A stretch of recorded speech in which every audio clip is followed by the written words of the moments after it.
I hope you will forgive my flushed complexion, idiotic grin, and high-pitched squeaky voice. I am so honored and thrilled to be here sitting next to this man. That's good.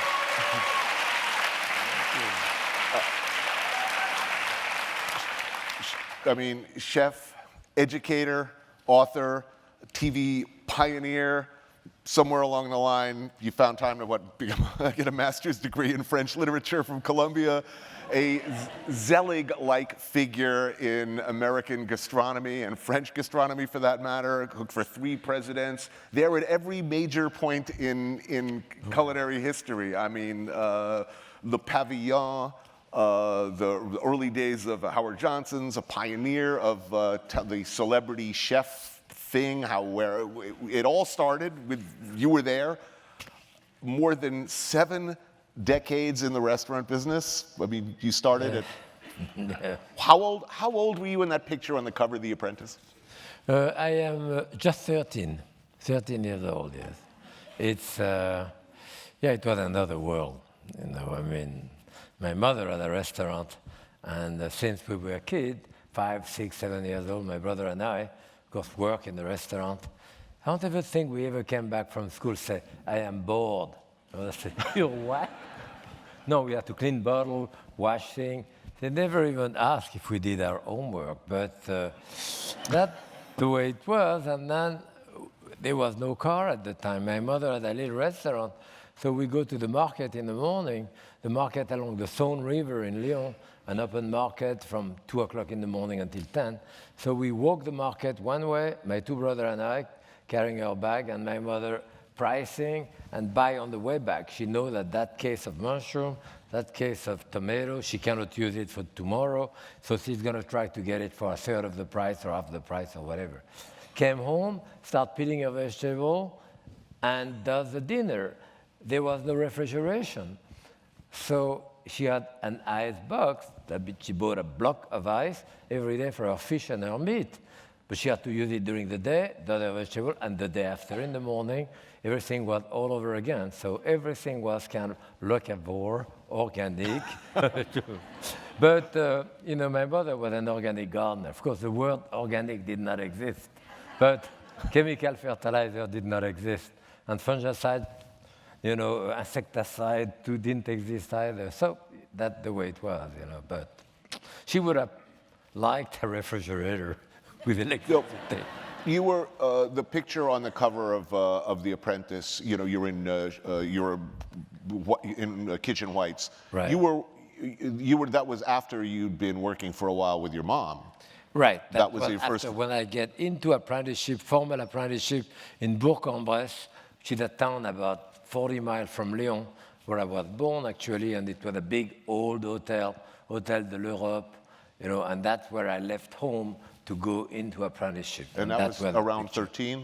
Yeah, it was 1949, yes. Child labor, where did it go? Yeah, you know, it's, what is going through? I mean, it's a heart-rending picture. The uniform's a little too big for you. You know, you're very, very young. It's tough work. What was, if you can remember, what do you think was going through your mind at that moment when they took that picture? Excitement, certainly. I'm leaving home. I don't have to clean the bottle anymore. So to go into apprenticeship, my own room, not my own room, there was 4 other apprentices, but you know, it's kind of a freedom thing and another world. I mean, I'm going to start cooking in a big kitchen, and of course, when you get there, the chef, I had no name, my name was Hugh. And he said, you do that. And if you had said, why? He would have said, because I just told you. That was about the end of the explanation. So you would do that for like a year. A lot of cleaning, a lot of shopping, a lot of... And then one day the chef came and he said, Jacques, called me by my name first time, you start at the stove tomorrow. I said, oh, what? I didn't know. Well, somehow I knew how to do it. Question of osmosis, you know. You are next to the other, you look, and you go to the stove, you know. Totally different than the way it's taught now. You know, we had to conform. And for years and years and years, certainly until I came to, even at the pavilion in New York, you confond. I came to the pavilion and remember the striped bass in champagne sauce we did at the pavilion. You can put me at that table, I close my eyes, you give me that fish, I say, that's the striped bass of the pavilion. See, we remember things by taste of those essential dishes. So the idea was to conform. 10, 12, 15 chefs at the pavilion, everyone would have been able to do that particular dishes. That was, an essential dishes of the pavilion. And now a young chef wants to say, well, wait a minute, make sure that they know I'm done it. I'm signing it to, it's me who did it. So it's not a question of conforming. It's different, the way we teach now. You describe, without ever complaining, you describe a... That's good. Now Thank you very much. Cheers. Thank you. You describe a very... South America. Chile. You describe a very tough life for anyone. Long hours, not much pay, the classic brutal hazing, sending you around town to other kitchens for pointlessly heavy objects. One of my favorite stories, somebody asked, a journalist asked, sadly no longer with us, great chef Jean-Louis Paladin, chef, why did you choose to become a chef? And in a rare moment of honesty from a working chef, he actually gave a real answer. He said, Madame, choose? My parents sold me into slavery. Where does that tradition come from? I mean, I think what is it about the business or the history of the business about cooking that maybe we fail to understand about that tradition? I'm not saying sold into slavery, but it was a very working class, tough, hard scrabble, blue collar life for people with limited options. And I wonder if you talk about who went into the business back when you started. But yes, hard work. 7 days a week. We had no day off. At the end of the month, they gave me 4 days. There's 4 weeks in the month, so I could go home, take the bus, which I pay, and to take back to my mother my jacket, my towel, my hat, my pants, the sheet of my bed, everything.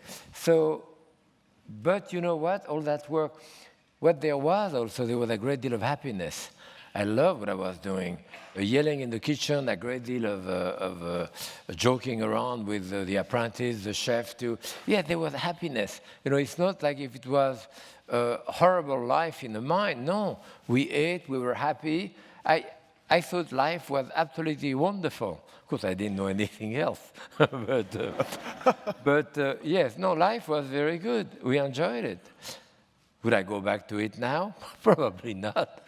Or my kid, or I have a granddaughter, 11, 12 years old. I would never ever do that type of thing, but we were happy. Let me ask that, because I'm a father of a little girl, and people ask me often, what would you say if your daughter came to you and said, I want to be a chef?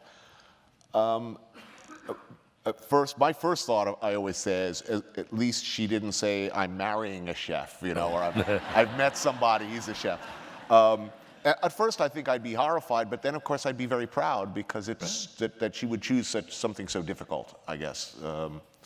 I'm wondering, though, I use you as an example or a story from The Apprentice in a question that usually becomes an argument when I talk with other chefs. It's a general question, but I use a story that you tell as to defend my position. So I'm going to see how you feel about this question. Which is more important, do you think, in cooking in general? The ingredient or the chef? Without any question, the ingredient. The ingredient. I mean, because proceeding by the absurd, if you don't have the ingredient, there is nothing you can do. The chef, some are better, some are other. But even a great chef, if you really have lousy ingredient, there isn't much you can do. And if the chef is half decent, if the ingredients are really good, it's going to look good. Yes, the ingredient, without any question. And What happened is that as a young chef, you get crazy with an ingredient. They take it, put that, put some of this, put more of that, more of this here, more of that. You add to the plate, you know. And 80 years old, with that different metabolism, you take away from the plate. Say, here is a tomato, just right temperature, a bit of olive oil, coarse salt, perfect. Just one thing. So, you know, there is a great deal of traveling in your life where you move from one thing to another. There is so many different types of cuisine too. You know, if you want to go eat at Ferrand Adrien, it's an extraordinary experience, but it has nothing to do with eating at my grandmother or eating somewhere else. You know, we cannot just put food on an equal level. Each meal are the same, they are not. Just to be argumentative, you know, I think it's really nice to have good ingredients. Yes. You know, you can pretty much, Dave Chang got in a lot of trouble for talking about figs on a plate. You know, it's just how they supposedly on the West Coast just throw figs on a plate, and that's it. Well, if it's a really good fig, that's a pretty good meal. But I guess my argument would be, you know, you describe very vividly going to the market with your mother and laying back and waiting for the vendors to be in maximum distress, that last minute, the saddest, most unsellable vegetables, at which point you'd swoop in, make a bottom dollar negotiation, and go back and transform not very good ingredients into something pretty good. And in fact, I will go further. What is coq au vin but a second best ingredient? It's a tough old bird. Yes and no, but the point is that I don't agree with you, lesser ingredient. I go to a supermarket now and they have tiny white button mushroom, beautiful, $3.50 a pound, whatever. I go there and then where they sell the leftover vegetable, they have a package of mushroom which are black, open, and it's 75 cents for that package. Those mushrooms have more taste than those button mushrooms. They have reached maturity, they will release more juice, it's darker, but they have taste, the other ones very often do not. And if a tomato is slightly overripe too, it's certainly going to be much better than it's underripe, you know. So that's one point. The second point is that I have an aunt, I have 7 restaurants in my family that I can't count up, 7 women. I've never been, I'm the first male to go into that business. So, and I couldn't even cook with my aunt, even after I came from apprenticeship, after I worked in Paris, I worked with the president in France. I come back, if I cook with my aunt, my mother, too, they say, no, you use too much butter, you dirty too many pans. Get me out of the way. So, the point is that, okay, my mother would do, she had a restaurant called $1. It was 5 francs when I came to the United States. $5 francs was $1. Her menu was 5 francs. She had 3 or 4 hors d'oeuvres, like an artichoke, a slice of ham, salad of tomato, 3 vegetable always separated, 3 meat or fish, 1 fish, 2 meat, and then a dessert, cheese, 2, or an apple tart, 2. The thing was 1 franc, with a carafe of wine, service, tax included.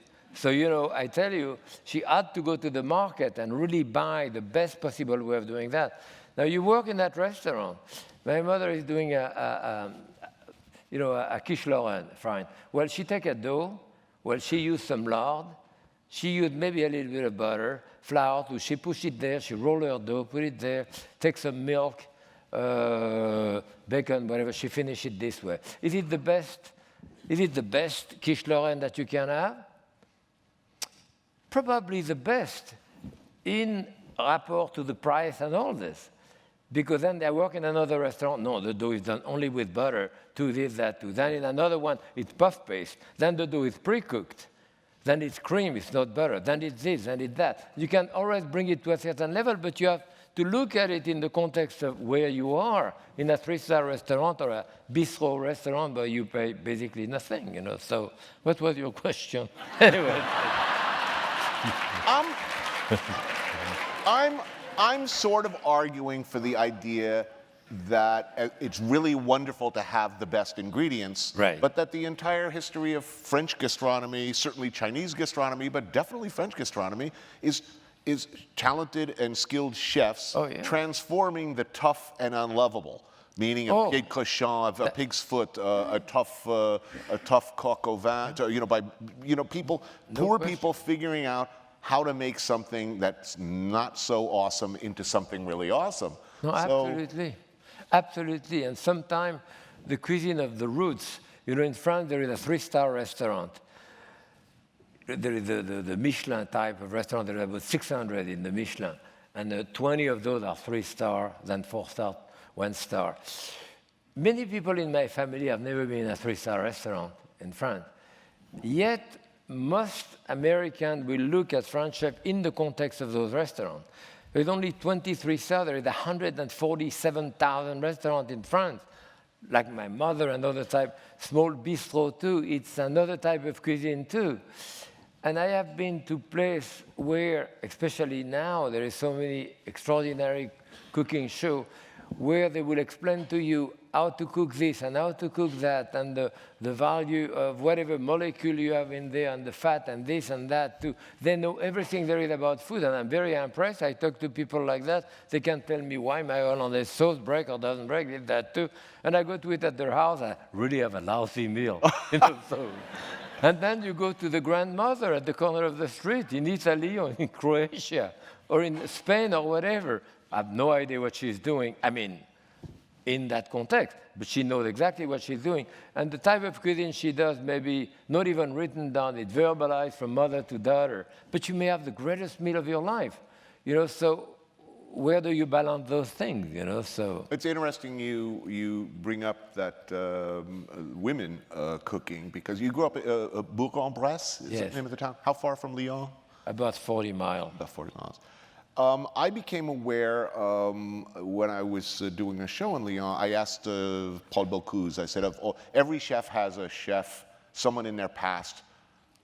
No matter how old you are or how far you've come, every chef still wakes up in the middle of the night like this, in terror, thinking of someone from their past who just drove fear into their hearts, Right. A nightmare scenario. Many chefs, it's Robuchon, others Ducasse, others. But so I had to ask Bocuse. His answer was La Mère Brasier. La Mère Brasier, yes, I know. I have met her. She's really tough. And I guess between the wars, there were these women chefs who pretty much ran the business of high-end restaurants called Les Mères, the mothers. The mother of Lyon, people don't realize that. Chez Juliette, Léa, La Mère Brasier. Well, my mother was not part of them. She was not famous enough. But yes, there was a lot of very, very famous women who run the show in Lyon, and many, many great chefs, starting with Bocuse, certainly the most famous chef in the world, I mean, arguably, learned there. Yeah, that type of cuisine. And it's interesting, to break down the type of cuisine which comes from very classic French cooking to a bourgeois cooking, and sometimes very elegant bourgeois cooking, the type of cooking that you find in Proust or the great French writer Balzac and so forth. And then a home cooking, which already partake of the supermarket more. And then a farm cooking. When you go to a farm cooking, it's extremely limited. It only cooking whatever grow at that particular out of the year. It's very limited. The menu is 1 dish, 2 dish, whatever. And it's almost impossible to partake of, because if you go there, then the farmer will, as we say, mettre les petits plats dans les grands, put the little dish in the big one, meaning they're going to make it fancy. So you have to surprise them to get, but that very pure, extraordinary cooking sometimes. I mean, it's a soup, or something simple, but I mean, it has exactly the taste of what it should be. So, you have a difference between those, and that cuisine is verbalized, not written down. So there are different levels to the type of cuisine that people do, certainly in France. In addition to that, in France, you have regional cooking. So, if you're in the south of France, in Provence, that's how you cook. And if you're in Alsace, in Normandy, to in the northeast part of France, too, totally different. I mean, there is certainly, in my opinion, I always feel that cooking is purely an expression of climatic condition. And if you're in Provence and you have beautiful tomato and basil and garlic too, and olive oil, whatever you're going to cook there, if you go 30 miles up and you're in Italy, or 30 miles the other way, you're in Spain, there will be a great deal of similarity. You have the same ingredient, different name. Much more difference between the cooking of Provence and Alsace or Normandy, both in France, than the cooking of Alsace and Italy, in my opinion. Yes, certainly. What do you think great cooks, is there a common thread? What are great cooks anywhere in the world, anywhere you find them, what do they have in common? Is there a shared characteristic? What kind of personality type is required to be a good cook, or is there such? Hard worker, consistency, being there on time and all that too. All of that is extremely, extremely important. So that's one first level. Then the second level, if you have that type of commitment, then you learn the trade and you become a craftsman. And the craftsman is purely a question of repeat, do it over and over and over and over and over, so that it kind of became part of your DNA, so that at the time you can afford to let it go, disappear, because now you can stand in front of an audience, talk, your hands are working, and you can think in terms of combination of ingredients or whatever too. That's the technical part of the food itself, to being a craftsman, to be a technician. But I know a fair amount of very good technicians in the kitchen, which are relatively lousy cook. The food is never very good. So, this is not the end of it, but it's a good start. But if you are the type of commitment that I took, if you become a good technician, then if you happen to have talent, then you have the know-how of those techniques to take that talent and take it somewhere. And if you infuse a little bit of love in it, then you may get to extraordinary food like Thomas Keller or Eric Ripper or Jean-Georges, or those are extraordinary chefs, Do you have to have love or passion for cooking to be a good cook, or are those things overrated? It is and it isn't. That's the point. Consistency in the kitchen is extremely important. But if you really, when you realize yourself, when you taste your own dish, you realize yourself that today was really, really good. That day you put some love in it, otherwise it won't work. You cannot really cook indifferently. I mean, in my opinion. Multitasking skills, I think, are important. If you can't multitask, Yes. if a ringing phone is going to screw up the whole situation, I think that might. Are there some people, given enough time and enough repetition, do you think, you could teach everybody in this room to cook reasonably competently? Yeah. Or are there just some unteachable, lousy cooks? We won't have anything to do with them. No, everyone with that amount too. And of course, a love of food. You have to love to eat. I mean, I know people who don't love to eat and want to cook. It doesn't work. I mean, when certainly with Julia, you have to love to cook, but you have to love to eat. You have to enjoy food. You have to eat it with gusto, too. I mean, that's part of it. And I am a glutton, so. What about, you talk about, I mean, I totally agree with you. If you don't know how to eat and you don't love eating, how can you be expected to cook? This is my problem. They have the 17-year-old chef. You can't even drink yet, you little pisher. Don't tell me that, you can, you're a chef. How can you. Yeah, I know. I see that in school, 3 months, and say, I have a great idea for a book. Or I have a great idea for a television show. I say, why don't you peel that asparagus the right way? You've over the course of your career, you've seen a lot of changes in the way we cook and eat, yes. and the way markets in America have changed, even supermarkets, restaurants, everything. What were the sort of major, tipping points, the big moments over the course of, since your arrival in this country? I mean, you talked about what kind of vegetables, what kind of produce were available to you at Le Pavillon, for instance, compared to you walk in any supermarket now, there's an organic section and a non-organic section and a wide array of greens that would be Absolutely. unthinkable.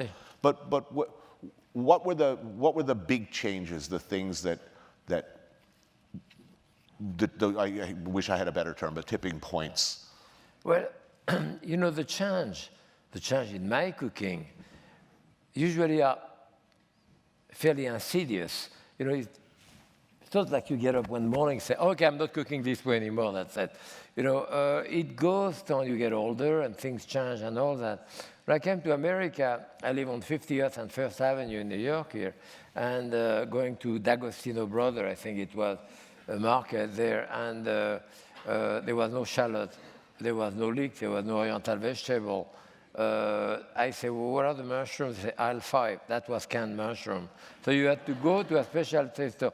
On the other hand, I look at the meat, standing rib roast, lamb, too. I say, wow, that was good and much less expensive it would have been in France. It was the first supermarket that I went to, and I thought it was a fantastic idea. Instead of going to 22 little stores to have everything gathered onto one store that you could go, I thought it was a terrific idea. But at the time, the food world was very, very small. I mean, I did not know one white American chef in New York. All the chefs that I knew were chefs. I worked for Howard Johnson. So it was the black kid that I worked with at Howard Johnson. Otherwise, all the chefs of New York restaurants were Italian, Spanish, certainly German, Swiss, and so forth. And then 1960, I believe, the mid of the 1960s, see, I was asked to go to the White House. I didn't go to the White House. I went to Howard Johnson. But the chef who went there, René Verdon, a friend of mine, the first time that Jacqueline Kennedy took a picture of him, it was in the newspaper too. Wow, that was new. I didn't go to the White House. I had absolutely no idea of the potential for publicity because it did not exist. The cook was really at the bottom of the social scale. When I was in Paris working for the president, I did like Eisenhower, Macmillan, Nehru, were the head of state at the time that I cooked for. I would never been asked to go to get kudo in the dining room, forget it. But even though, so if someone came to the kitchen, was to yell at you because something went wrong. So the cook was really, really low. So when I was asked even to go to the White House, I had no idea. And I had worked in New York a few months already, and I was going to Colombia, I was doing other things, so I didn't want to unroot myself again. Well, René Verdon went, then Kennedy started taking pictures of it, and the status of the chef started moving up. But if you ask, who was the chef before René Verdon at the White House? It was a black lady, apparently from the South. No one would have known her name, no more than they knew my name or anyone else in any, that's the way it was on the social scale. And that, of course, now we are genius, whatever. Whatever. But yeah, it was a different, but then the 60s came in, and again, maybe the TV dinner of the 50s and too. Organic gardening, woman liberation, very important. Organic gardening, health food store. People start rejecting their TV dinner and so I gave cooking class at the beginning, and I would have 30 people, I would have 29 women and maybe one man. Now I may have 29 men and one woman. That is teaching how to cook. In the professional world of cooking, the whole thing changed the other way. I teach at Boston University for 32 years, and I give different classes, but one of them is a small group called on a certificate in the culinary art, a group of 15 people. The last 3 times that I went there, I had 14 women, 1 guy. This is the world of professional chef, where women have gone into it, and the world of cooking at home, the home cooking, the men have. So there have been those type of conversion. So fairly important social change in the 60s, which start making us look different. People, when I was at Colombia, the first time that I took a plane, because I came on a boat, was when I took a charter plane from Colombia to go back to France in vacation, 1963 or 4, whatever. And it was the first time I took it. Was a big propeller plane still. And people started going there and going to Europe and in vacation, and those charter plane and all that. And that again changed things. Well, you're forgetting a major factor, and it's sort of your fault. The celebrity chef thing. I mean, didn't exist at the time. My friend Shep Gordon was very good friends with Chef Roger Verger, and he describes Chef Verger was hired to do a dinner at a charity dinner at a golf course or a fancy resort somewhere out Here? west. Out west in Not the States. before the 70s, though. No, I believe Right. early 70s. Yeah. and he describes how he was not allowed to eat in the dining room of the place that he was cooking.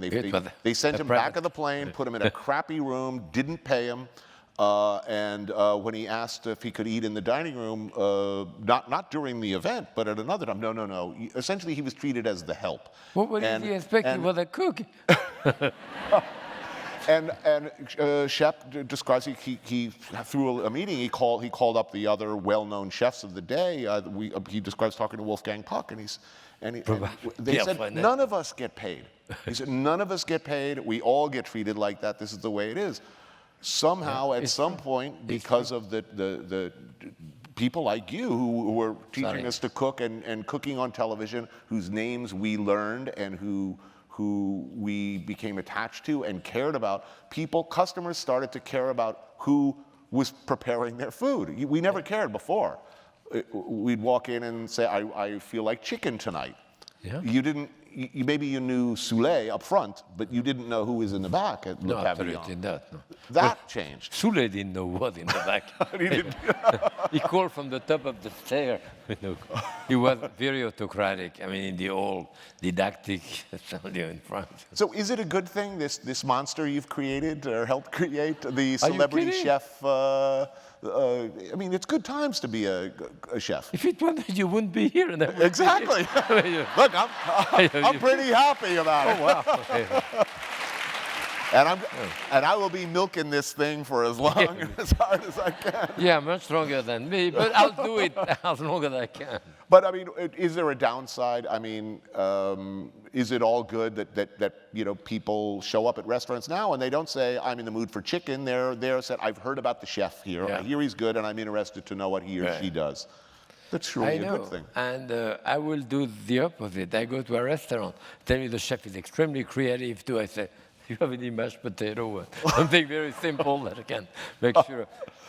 So it's good. It's good. Of course, it's great. On the whole, it's terrific. I mean, but we are still mashed potato maker. You know what I mean?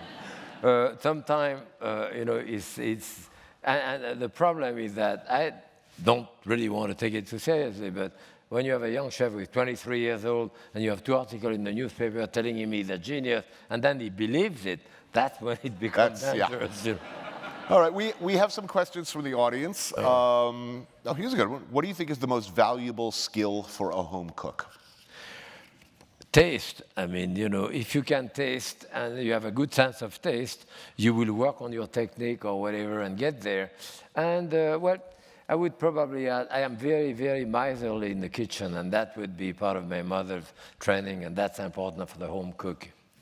Someone asks, I always wanted a miniature Jacques Pépin in my pocket on my shoulder for company and advice. Who would you want in your pocket? I would love a miniature Anthony Bourdain. To take me around to the trip. This is the trip he's doing in Europe now, all over the world, and what he does is extraordinary. It has never been done again. Cooking is going to another level there. I mean, mixing, the reportage and other type of things, but seeing from the point of view of food. And when you see country where he's going to, through the food angle, the food focus, you will know those people. You will recognize those people. You will know them much better than if you see the same reportage doing by someone who look at it from the point of view of, I don't know, architecture or philosophy or literature of a country. Food is really the essence of it. So you're doing a great job. Thank there. you. Yeah. Wow. Yeah.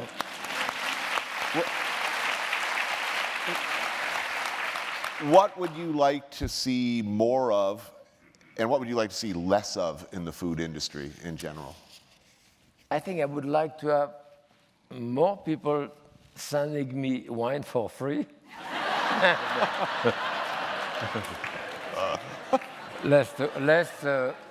A bit less pretensions, about. And I'm not crazy about the degustation menu. And again, the 6, 8, 10, 12 little portion that I will swallow in 1 second is okay, but the wine is worth. When I have 12 different types of wine, I have 1 tablespoon of each, and I have to analyze it and go through some type. I want a taco and a beer. I don't have. So I don't have much patience with that.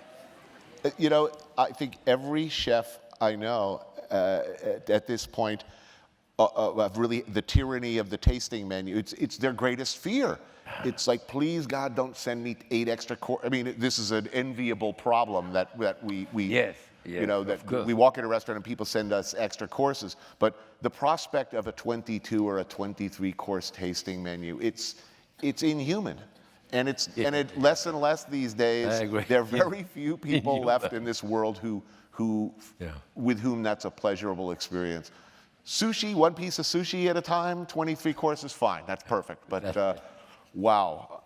What about more of? What would you like to see more of in the industry? Well, certainly people cooking together, especially in families, you know. I think it was last week or a couple of weeks ago, I see a woman in her 30s with her husband. They have a couple of kids, 10 years, 12 years old. And they said, this is it. We have decided we are going to cook at home and we are going to dinner. We're going to do a dinner out and all sit together at least once a month. I said, no kidding. I mean, what happened to the other 29? So yes, there is no question. You know, when the kids come back from school, the best place is the kitchen. You know, the smell of the kitchen,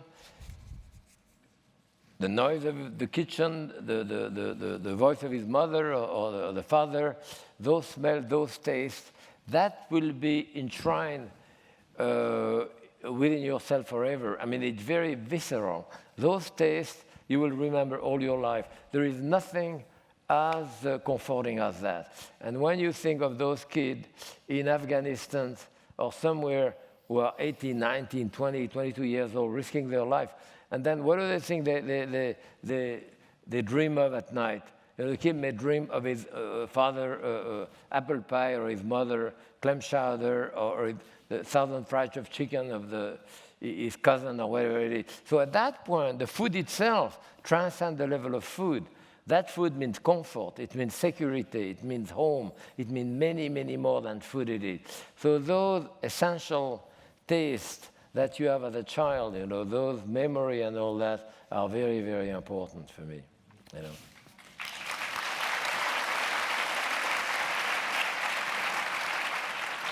People often, and I'm sure people say this to you, if they're having you over for dinner, they say, oh, I'm so nervous. And they apologize in advance, and they sort of, and they maybe, they're a little more ambitious in what they're preparing than they should be.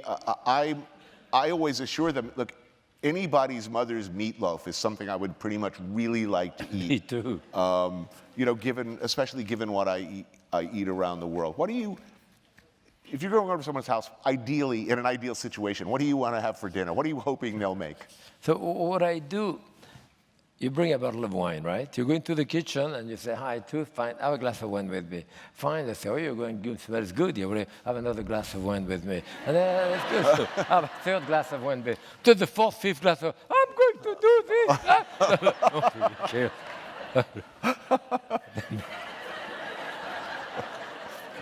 Which wine, by the way? Cheap wine, any cheap or free wine is fine. You know, yeah, I'll drink to that. I have to ask you this. I'm finding, like, the older I get, the less I want big monster wines. Like, but you know, somebody brings me some incredible once-in-a-lifetime glass of wine. I always sort of feel like I'm not dressed well enough to enjoy this. I know. And I'm enjoying sort of rough Côte d'Aron and unpredictable.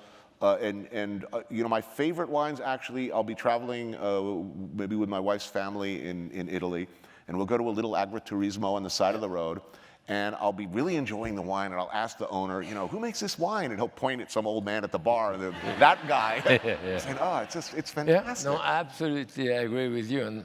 And you know, I have 30 years over you, and it's going to get worse this way. I mean, I had extraordinary wine that I'd say I had a 1959 a bottle of Romanée Conti La Tâche, you know, which someone gave me. It cost like $8,000. But what did I do? I gave it to a friend of mine because he's very much into wine. I mean, for him, it's an extraordinary thing. And for me, fine. I don't...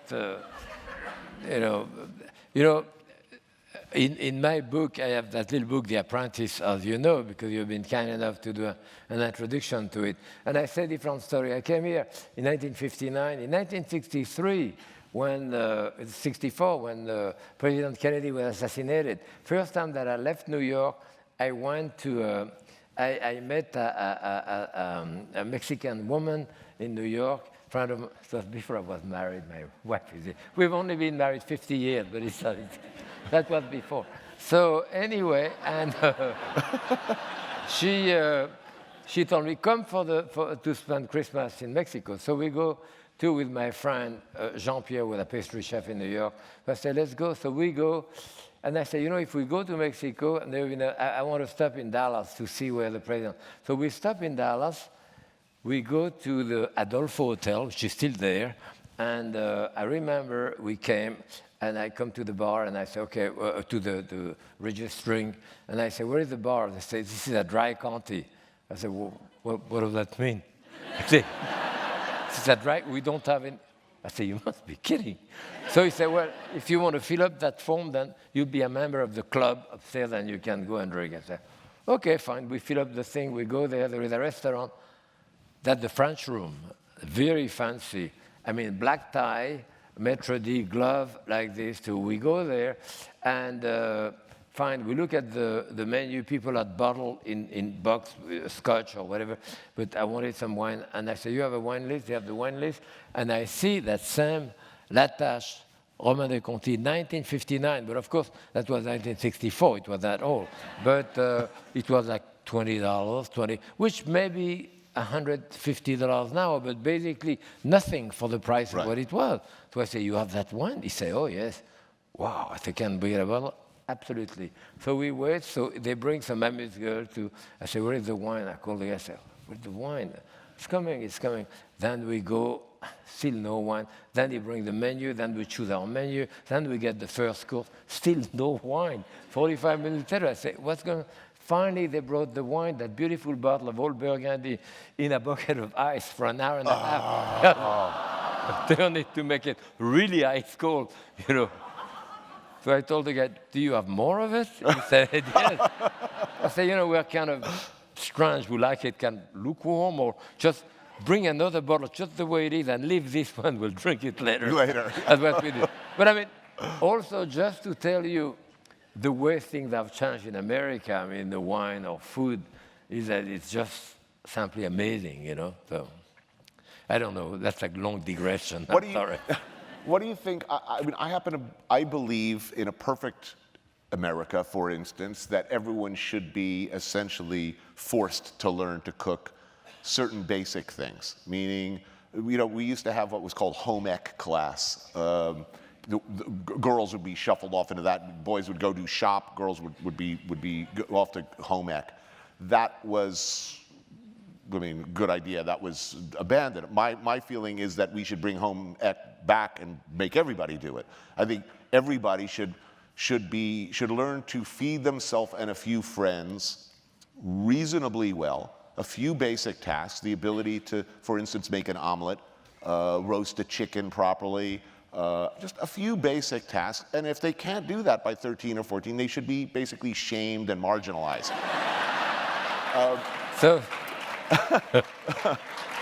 You know, if you can't cook for your dorm mates in college, by the time you hit college, you know, you should be, no one would want to live with you. If this was the world, for some reason, I was elected, you know, permanent leader, and it was like this, boy, that would be great. What do you think people should, what basic skills should, in a perfect world, everyone know how to do in the kitchen, do you think? So you're saying we should have the gulag of cooking. So with people with machine gun around. I'm sorry, your omelet skills are just not up to snuff. On the wall, your omelet, okay.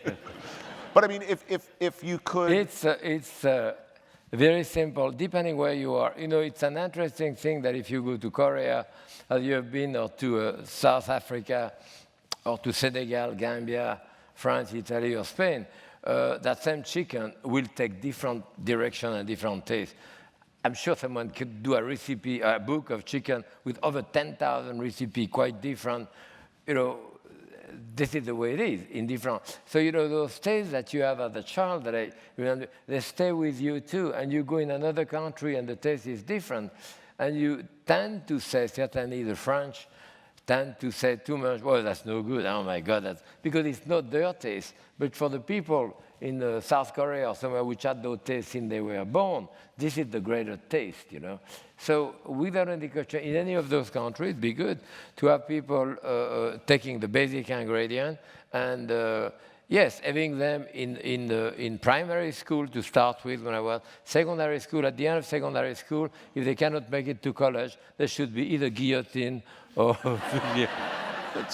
Sounds that's a reasonable good to idea. me. We should do a But nation of cooks. if you were, let's say, if there were courses in like junior high school, I mean, what would be on the curriculum? I mean, you know, you pretty much taught me how to make an omelet. Shouldn't everyone know how to make an omelet? Omelette is great. I mean, you know, my wife's greatest recipe that she has from me is fridge soup. So anything in the fridge after like 4 or 5 days hanging around, we do soup. We do soup probably more than anything else throughout the year, and it's true, you know. And I have some roast left. I have some gratin of spaghetti. I have whatever, it will end up in the soup very often. So soup, for me, soup, salad, omelette, yes, eggs. Those are very, very basic ingredients that anyone can do, which are very inexpensive ingredients that you can really do superlative food with, yes. I mean, for me, yeah, doing a good omelette with potato, doing potato, and cooking, because we do exaggerate one way, or we exaggerate another way. I mean, when my mother was doing string beans, the string beans was khaki color, you know, and well cooked, you know, so fine. So now we start changing.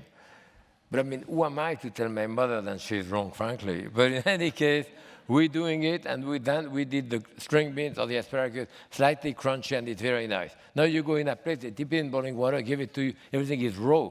So, I mean, we move it to the extreme. Mm-hmm. So, you know, the same ingredient by 5 different people may be quite different, you know, so. I knew we'd get this question, but I'm curious. It's for, what is your guiltiest food pleasure? And I think they want a really guilty pleasure.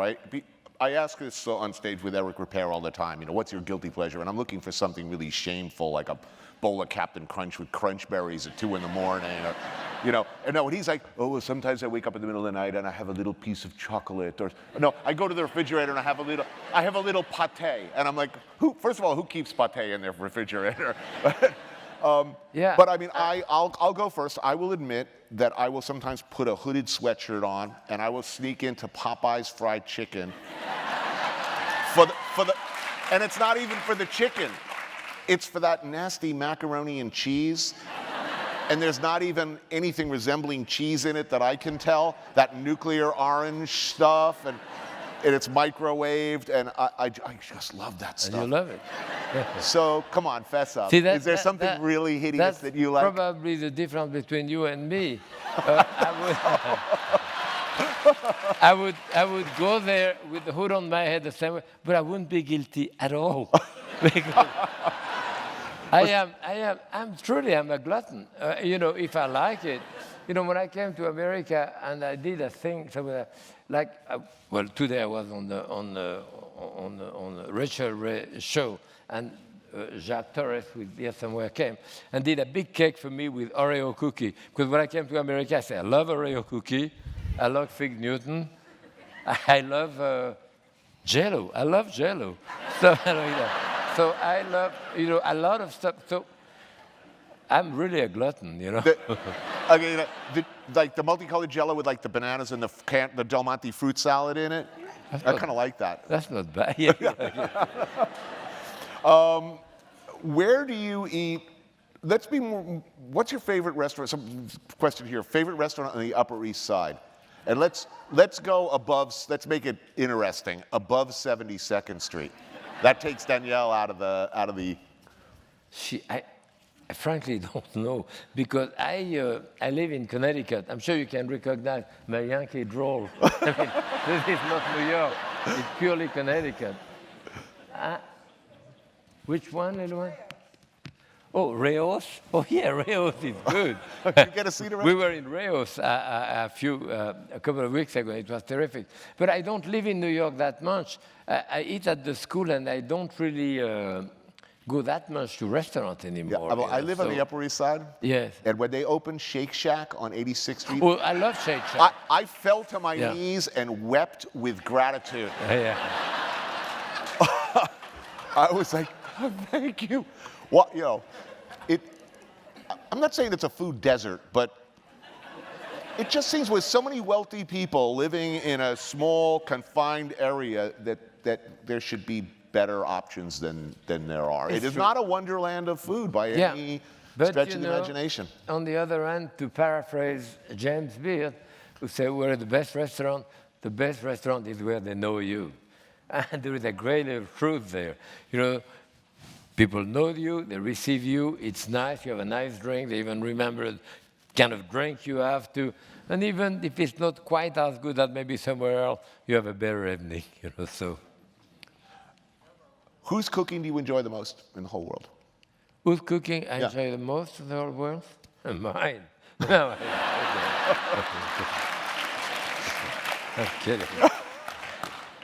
I don't know. I love my wife's cooking when she does some arroz con pollo or some stuff. Although she does very good Japanese stuff and all that. Frankly, I love, you know, if it's good, I love it. Anyone who does it. From my granddaughter, I cook with my granddaughter now.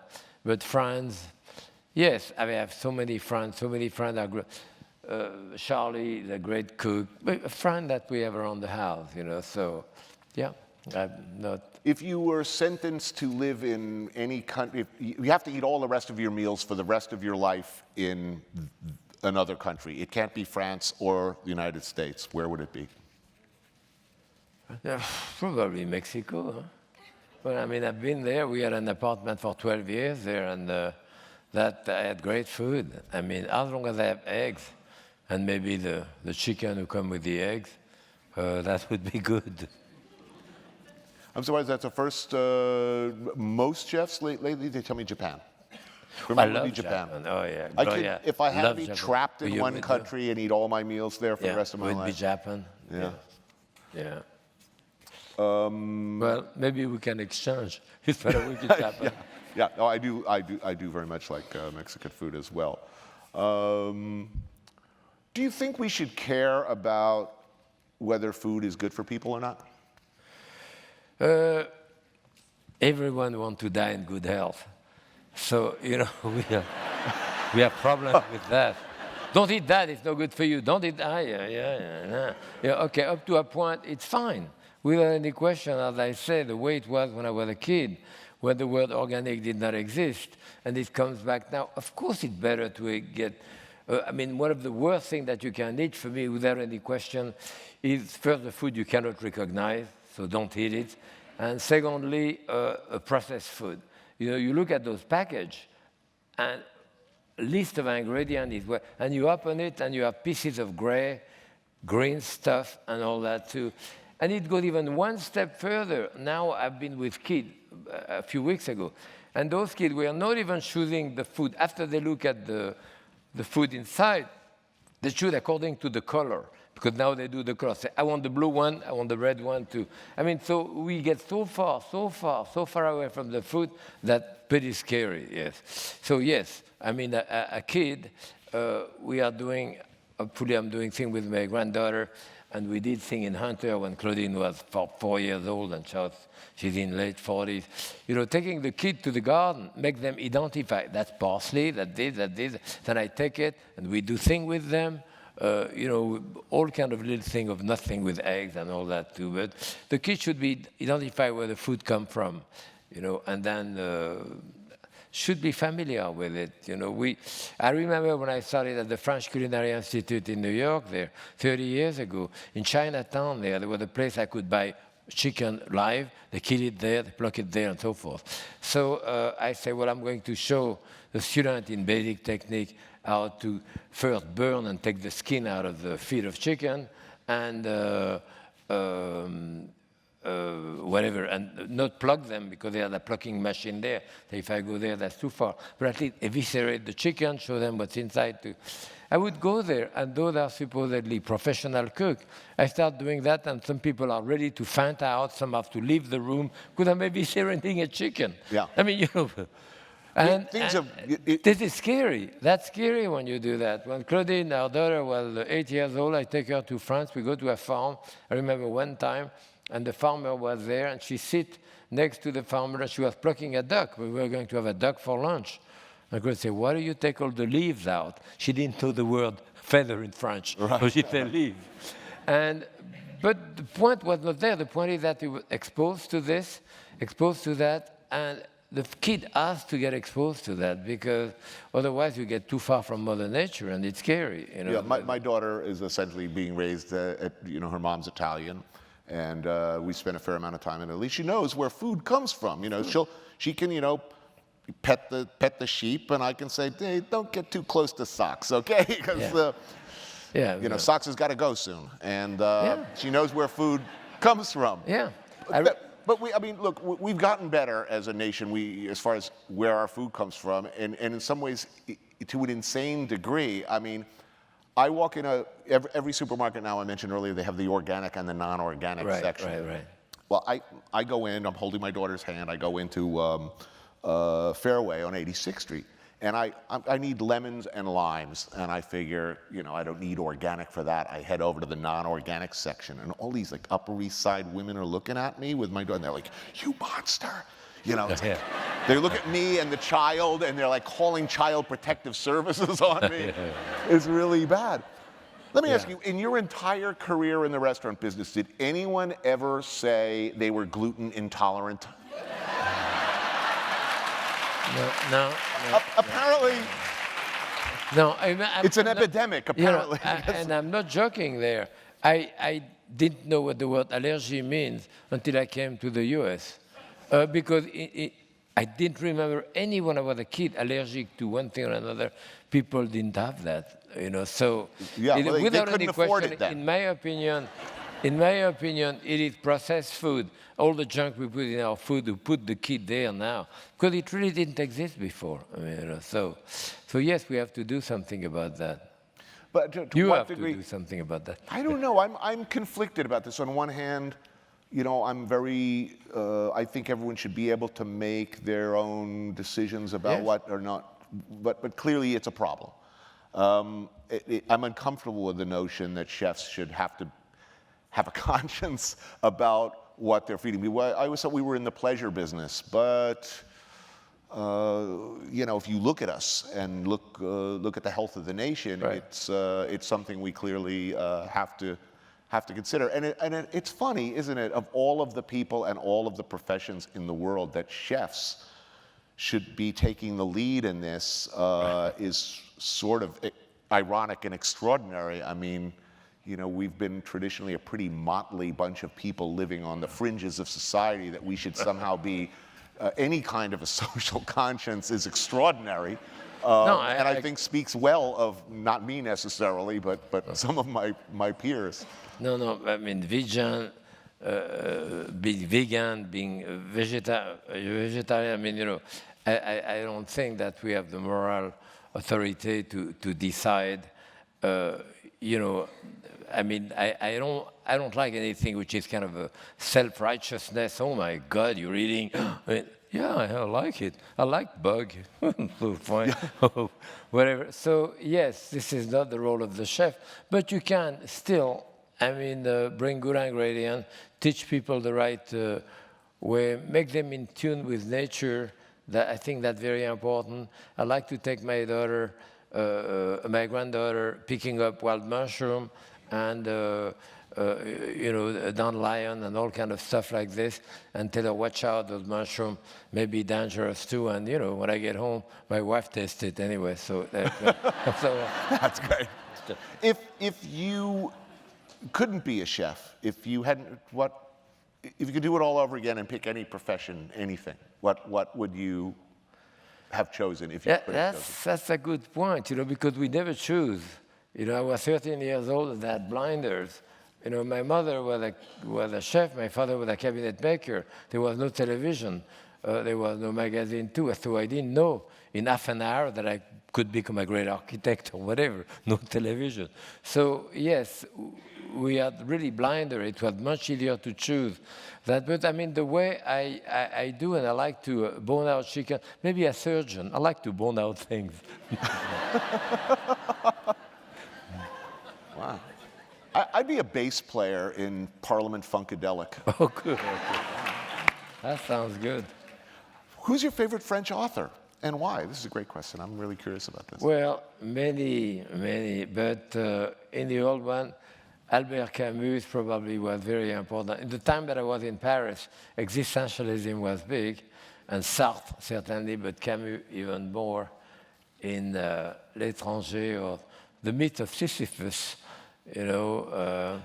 Cheerful books. Yeah, real upbeat stuff. Very cheerful book too. Poor And then, Sisyphus. you know, I have, like for example, I love Gabriel Marquez, you know, 100 Years of, but I just read, well, not just, maybe a year or two ago, I read Love at the Time of Cholera. And I love his style and that type of book, yes, so.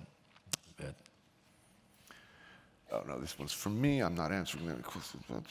What are the, no, I have to ask this. What are the worst things about this monster that you've helped create? You know, the cult of celebrity chefs, food programming. What's the worst? Now, let me make it a more general question. In restaurants or just in the world of food in general, what makes you angry? What makes you just grind your teeth and say, I just can't take any more of this? Or I don't even want to look at it, or please don't ever let me see this on a menu again. I mean, I can think of a whole bunch of things. Yeah, me too. But I mean, the pretensions of chef very often, you know, wanted to impose a type of cooking with you, wanted to impose a taste, wanted to impose on you their sense of aesthetic or their sense of taste, and you look at it and say, this is pretty bad.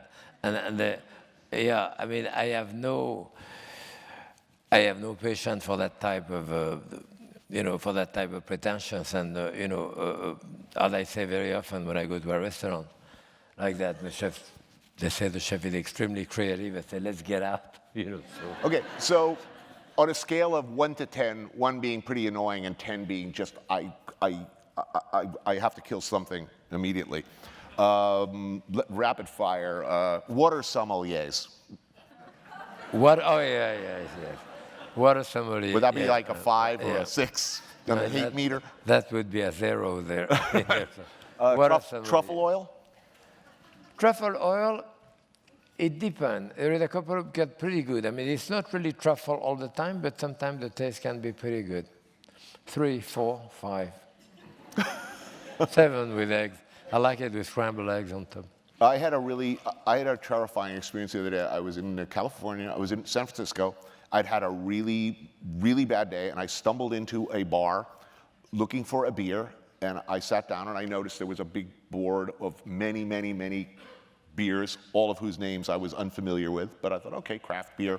And I ordered a beer, and I look around, and the place is filled with people with little glasses of beer, very serious, drinking them and writing notes. And I had found myself in a nest of beer nerds.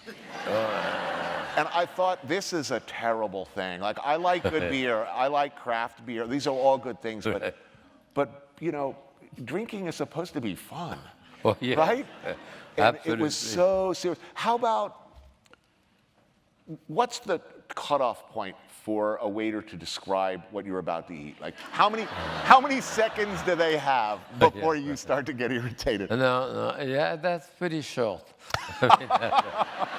That's okay. It's chicken, fine. It's chicken. Yeah, it can be the special chicken that did that too.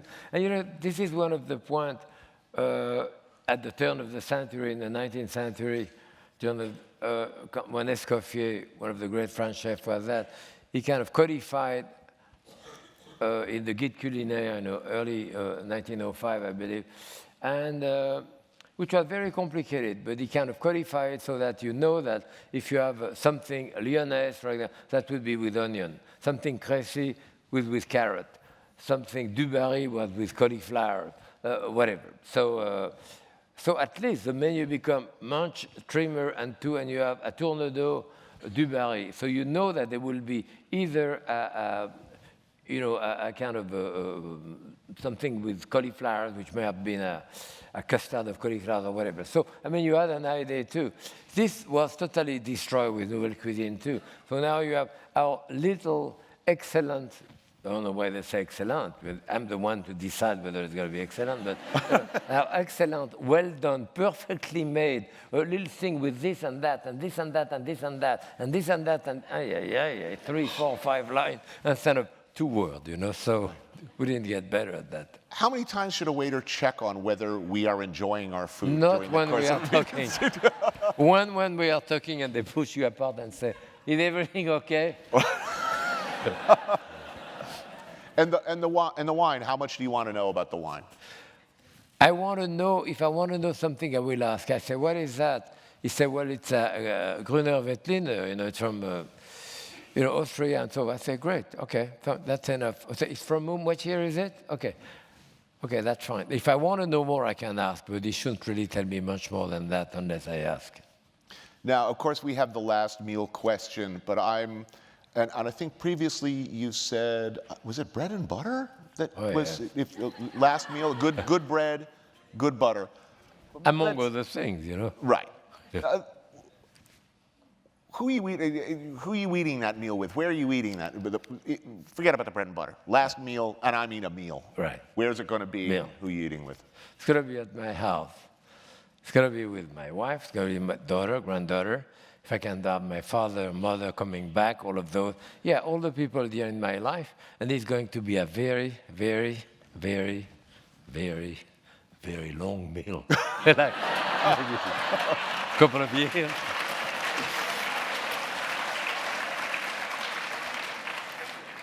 See, I don't want to be with loved ones. I want to be like an old lion and crawl off in a bush alone. Oh, yeah. I don't want to bum them out. I think Tsukuyobashi Jiro in Tokyo.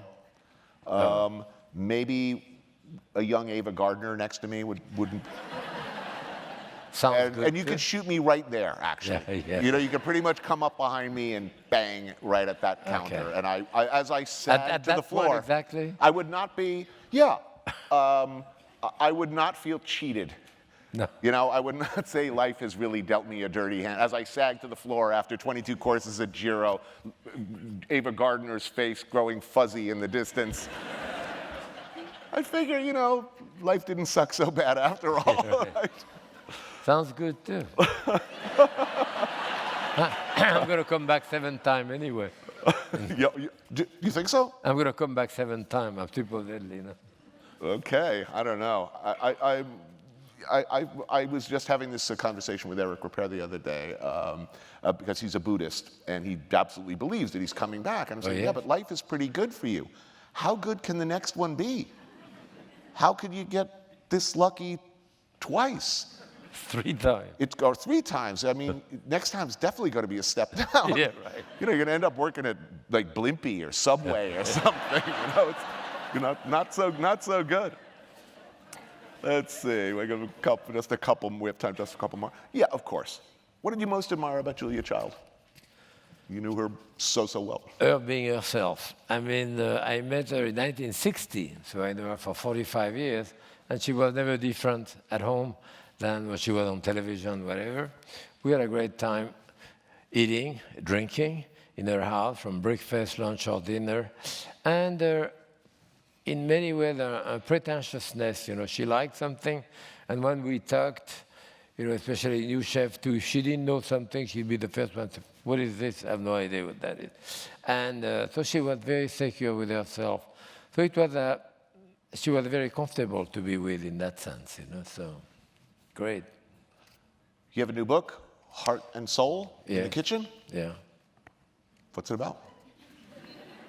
Just one more. Just one more. Now, I did 25 books, 27 books, 28. I don't really know exactly. I don't know, because you see, I did a series called Today's Gourmet. Then we did a book, 26 shows about 100 recipes. Then we a second series of Today's Gourmet called Long Life Cooking, I believe, another small book. Then I did another series of Today's Gourmet, Happy Cooking, another 26 shows, another 110 recipes. Then they take those 3 books, put it together into a large book called Jacques Pépin Table. So now do I have 1 book or 4? So that's what happened. Often they take stuff. But I did a book for the Cleveland Clinic at some point for cardiac patients. For 10 years, I had an article in the New York Times called The Purposeful Cook, how to cook for a family of 6 for the least amount of money. So that was money, that was health. I did a book called The Shortcut Cook. I did a book of technique where I went fishing in my pond to get frog so I could take the skin out of frog, show you how to take it out. Or I went fishing in Long Island to catch a skate, so I could show you how to take the wing out of skate, because you can only buy the wing out of skate. So that was totally focused toward more of a professional and so forth. I didn't do that in that book. We have about 200 recipes of what we like to eat at home. And eat tashirashi sushi. My wife loves sushi. It may be a fillet of sole Riviera, I call it that, the Riviera Maya in Mexico, because I poach the sole, a bit of white wine, right? But I put the pico de mayo in it, pico de gallo, rather, pico de gallo, and finish with a bit of cream, so influence here, there.